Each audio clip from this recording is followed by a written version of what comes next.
Friends good morning అండి. Friends ఖాదిన్ to షూన్ కి మార్చుకునే ప్రాసెస్ లో ఏ డాక్యుమెంట్స్ అవసరం ఉంటుంది, ఏం ప్రాసెస్ అనేది ఈ వీడియోలో క్లియర్ గా చెప్పడానికి ట్రై చేశానండి. చూడండి మీకు ఏమైనా అవసరం పనికొస్తుందేమో. So friends first of all ఈ ఖాదిన్ టు షూన్ మార్చుకునే దాంట్లో 2 స్టెప్స్ ఉన్నాయండి. ఫస్ట్ స్టెప్ ఏమంటే మీరు మీ కఫీల్ దగ్గర నుంచి తనాజులు తీసుకోవడం. సెకండ్ స్టెప్ ఏమంటే మీ కొత్త కంపెనీలోకి తీసుకున్న తనాజులతో అకామాని మార్చుకోవడం అన్నమాట.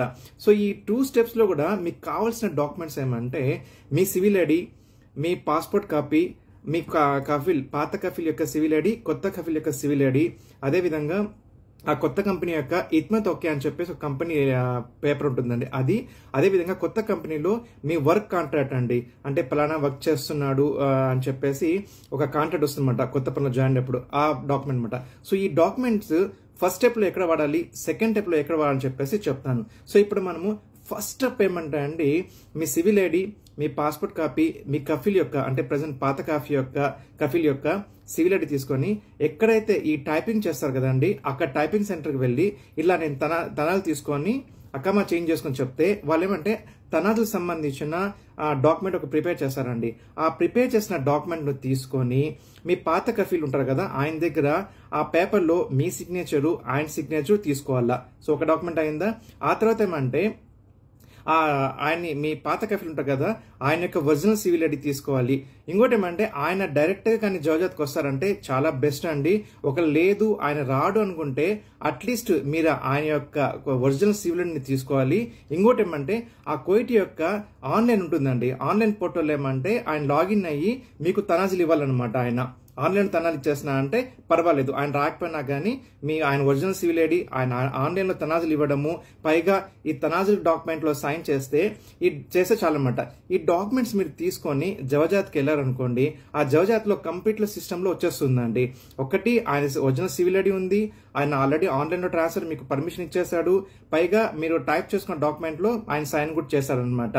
సో ఇవన్నీ కూడా ఆ ముదిరి చెక్ చేసి ఆయనకి అన్ని ఓకే అయిపోయింది, ఏదైనా ఎక్స్ట్రా పేపర్ కావాలంటే అడుగుతారు, ఎక్స్ట్రా పేపర్ డాక్యుమెంట్ అవసరం లేదంటే ఆయన మీకు అక్కడ తనాలకు సంబంధించిన సైన్ చేసేసి రిలీజ్ సంబంధించి సైన్ చేసేసి మీకు స్టాంప్ చేసి పేపర్ ఇచ్చేస్తారండి. ఈ ప్రాసెస్ లో కోయిటీ వస్తే ఇంకా బాగా ఎక్కువగా ఫాస్ట్ గా అవుతుంది, రాని పక్షంలో అయితే ఆయన ఒరిజినల్ సివిల్ ఐడి కంపల్సరీ కావాలండి. సో ఇక్కడ ఏమంటే ఫస్ట్ స్టెప్ లో ఇది అయిపోయిందండి, ఏమంటే ఆయన డాక్యుమెంట్స్ అన్ని అయిపోయింది, సైన్ చేసి స్టాంప్ ఇచ్చేస్తారు. ఇంకా సెకండ్ స్టెప్ లో ఏమంటే ఈ డాక్యుమెంట్ తీసుకెళ్లి ఆ కొత్త కంపెనీలో, అదే మీరు ఏ కంపెనీకి అయితే వెళ్తున్నారో ఆ కంపెనీలో కానీ మందుపు ఉంటే ఆ మందుపు కానీ మీరు ఇచ్చేస్తున్నారు అనుకోండి, ఆయన మొత్తం పనులు చూసుకుంటారు, మీకు ఎటువంటి హెడేక్ ఉండదండి. అలా కాని పక్షంలో అక్కడ మందుపు ఎవరు లేదు, మీరే చేసుకోవాలంటే మీరేం చేయాలంటే ఈ తనాజుల దగ్గర డాక్యుమెంట్ ఇచ్చేస్తారు కదా సైన్ చేసి అంతా వచ్చింది ఆ డాక్యుమెంట్, దాంతో పాటు మీ సివిల్ ఐడి కానీ, మీ పాస్పోర్ట్ కాపీ కానీ, మీ కొత్త కంపెనీ యొక్క సివిల్ ఐడి, ఆ బాస్ యొక్క సివిల్ ఐడి, అదేవిధంగా మీకు వాళ్ళ కాంట్రాక్ట్ పేపర్ అయి ఉంటుంది, వర్క్ కాంట్రాక్ట్ ఆఫర్ ఉంటారు కదా ఆ పేపరు, ప్లస్ ఆ కంపెనీ యొక్క ఇత్మత్ ఓకే డాక్యుమెంట్ అనమాట. ఇవన్నీ తీసుకొని మీరు జవజాత్కి వెళ్ళారంటే అక్కడ ఉన్న ముదీరు ఇవన్నీ చెక్ చేసి ఏదైనా అన్ని డాక్యుమెంట్స్ ఓకే అయితే పర్వాలేదు, లేదు అంటే ఎక్స్ట్రా ఏదైనా డాక్యుమెంట్ కావాలి అంటే అని అడిగినప్పుడు ఆ డాక్యుమెంట్ ఇచ్చి ఆ టైంలో అన్ని ఓకే అయింది అనుకోండి, అయినప్పుడు మీరు అక్కడే ఫీజు ఉంటుంది కదా 50K అక్కడ ఫీజు కట్టాలి. బేసిక్ అమౌంట్ 50K, సంవత్సరానికి 10 దినాలు, ఒక సంవత్సరం రకం వేసుకుంటే 10K, 2 సంవత్సరాలు వేసుకుంటూ ఉంటే 10 + 10 20K అనమాట. సో ఆ డబ్బు కట్టేసి మీరు మొత్తం కట్టేస్తానంటే సో సెకండ్ స్టెప్ లో ఏమంటే వాళ్ళ అకామా మారిపోతుంది అనమాట. సో ఇది అండి సింపుల్ ప్రాసెస్, దీంట్లో పెద్ద కన్ఫ్యూజన్ ఏమి ఉండదు. ఇంకేమంటే మీరు చాలా మంది అడిగిందంటే మనము ఏ దాంట్లో అయినా వెళ్ళొచ్చు అంటే ముబారక్లో కానీ అహ్లియా కానీ దేంట్లో అయినా వెళ్ళొచ్చు అండి, అది మీ ఇష్టం అనమాట. సో ఫ్రెండ్స్ ఇదే సింపుల్ ప్రాసెస్ అండి. సో మీ ఫ్రెండ్స్ కి షేర్ చేసుకోండి. నాకు తెలిసినంత వరకు చెప్పానండి, ఏమైనా సరే నేను పాయింట్ మిస్ అయిపోతే నా కామెంట్లో మీరు తెలియజేయగలరు. Take care and have a nice day friends.